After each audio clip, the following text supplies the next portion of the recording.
Hello everyone and welcome to the Only Thing Gaming channel. In this video, we'll be covering the latest episode of Sony's State of Play. So, if you missed it, this should be a good recap to catch up with things. I already did a video on The Witcher 4's tech demo, and that video took a lot of work and got no views. So if you are interested, the link to that video will be in the description. With that being said, make sure to like the video, subscribe to the channel as we're close to reaching 500 subscribers, leave a comment, and enjoy watching. Let's get right into it.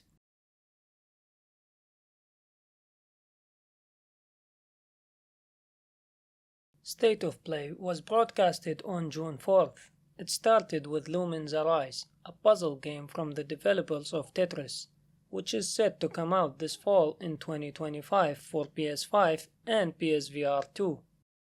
We got a trailer for Capcom's Pragmata. They confirmed the release date to be in 2026, as the paper said 2026, it's real. There was no specific date though, just 2026. Romeo is a Dead Man, a fast-paced action-shooting hack-and-slash game. For me, it felt like a lighter version of Doom. Maybe that's not totally right, but in some elements of the game, it is. It's also set to come out in 2026. Maybe.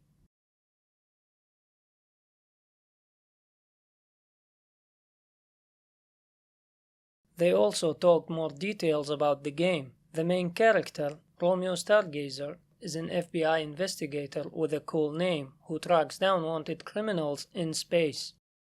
Silent Hill F. At this point, Silent Hill is a horror game series that doesn't need introduction. I'll be totally honest with you, I wasn't really excited to see this game. I didn't enjoy Silent Hill 2 Remake last year. The game had optimization problems and wasn't stable at all. I had to download FSR mods and lower settings just to get through the game. I hope Silent Hill F will be a better game. We'll find out later this year when the game comes out on September 25th and the pre-order is available right now. Bloodstained: The Scarlet Engagement, a 2.5D platformer video game set in 16th century, also coming out in 2026. Digimon Story: Time Strangers, role-playing video game with anime-style graphics. It's set to come out later this year on October 3rd. Final Fantasy Tactics: The Ivalice Chronicles, a tactical RPG returning with two versions included, Classic and Enhanced. It's set to come out later this year on September 30th. It's also coming to PS4, which kinda surprised me. It's also available to pre-order right now. We have Baby Steps, which is literally and figuratively a walking simulator, set to come out later this year on September 8th. Hirogami, a unique action-adventure which gives the ability to transform into different animals and solve puzzles. The game is set to come out later this year on September 3rd. Everybody's Golf Hotshots, a golf game set to come out later this year on September 5th. And at this point, I had one question before we move to the next one. Don't they know months other than September? Ninja Gaiden Ragebound, from the makers of Blasphemous series, with two protagonists from rival clans working together. This game is set to come out on July 31st this year. Finally, they left September alone. But seriously, this game is also coming to PS4. Cairn, a climbing simulator where your goal is to climb a mountain. The game is set to come out on November 5th this year. The demo is available right now. Next one is exciting for me personally, a Mortal Kombat collection including Mortal Kombat 1, 2, 3, 4, Ultimate MK3, and more as they wrote down. I know this collection will not include Mortal Kombat Shaolin Monks, but since they finally decided to revisit the old MK games, maybe we'll get a sequel or remaster later down the line. The collection is coming in 2025 with no specific date, and will be available even on PS4. With the way things have been going in this show, I'd expect it to come out in September, if you know what I mean. Now let's get back to serious business. Next one is Metal Gear Solid Delta Snake Eater. This game doesn't need introduction. Small trailer with a release date is enough. The game is set to come out on the 28th of August this year.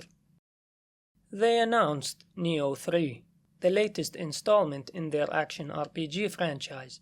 This game will offer you the ability to choose between ninja style and samurai style. The game is set to come out in 2026, but a demo is available right now on PS5. Thief VR Legacy of Shadows, as the name states, it's a VR game set to come out later this year. Tides of Tomorrow challenges you to survive the troubled ocean planet of Elnet. It's set to come out on February 24th, 2026. Astrobot is getting 5 new challenge levels by the end of this month. Sea of Remnants, a visually rich ocean adventure RPG game set to come out in 2026. I hope this game does well. I feel like we haven't had a good game with ships and pirates since Assassin's Creed 4 Black Flag. Next, from the artist behind Abzu, The Pathless, and Journey, Sword in the Sea. The game is coming August 19th, also available on PlayStation Plus Premium and Extra. From Remedy, FBC Firebreak, a cooperative FPS set in Paranatural World of Control. The game is coming on June 17th, also available on PlayStation Plus Premium and Extra. Also, we have games that will be available on PlayStation Plus. Deus Ex is coming to PlayStation Plus Premium on June 17th. Twisted Metal 3 and Twisted Metal 4 are coming to Premium on July 15th. Classic Resident Evil 2 and Resident Evil 3 are also coming to Premium later this summer. 007 First Light was the main event in my opinion. From the developers of Hitman games, the trailer is honestly impressive, and they did announce that they were going to show gameplay this summer. The game is set to come out in 2026. We saw a small teaser for Ghost of Yotei, with a promise to take a deep dive into gameplay in July. Finally, Marvel Dokkan Fighting Souls, a fighting game based on the world of Marvel, coming to PS5 and PC in 2026. They talked more about their journey and development behind the scenes. Although they didn't mention any platform except the PS5, PS4, and PSVR in this State of Play episode, the majority of games shown here will be coming to PC and Xbox Series consoles, with the exception of Ghost of Yotei. Which brings me to my next point. This was a good episode generally. We saw a lot of announcements and reveals. They didn't waste time, and a lot of release date announcements. However, I know I said this episode was generally good. For Sony specifically, it was bad. We didn't see any PlayStation exclusives, nothing about Wolverine or God of War or any other franchise.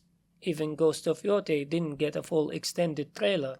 They just promised a gameplay deep dive next month. With all of that being said, we've reached the end of this video. Don't forget to like and share the video. Share your opinion about any of the games we've talked about in the comment section down below. And I'm planning to also cover the Summer Game Fest and the Xbox Showcase. So subscribe to stay tuned for those and more in the future if you are interested. Thanks for watching. If you enjoyed this video, make sure to check out one of the 2 videos you see on your screen right now.